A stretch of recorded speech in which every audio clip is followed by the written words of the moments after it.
Are you looking for a career with job security and the ability to be hands-on in a fast-paced environment? Then a career in welding may be the perfect option for you.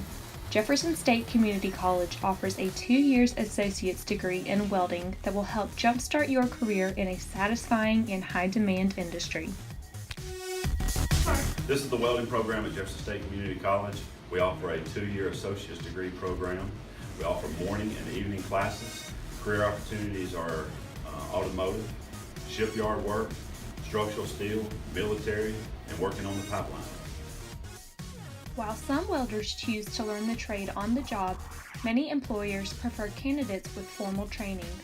Larger companies often look to those with associate's degrees for upper management positions, such as supervisors, welding inspectors, and quality control personnel. Take student Philip Begnaud, for instance.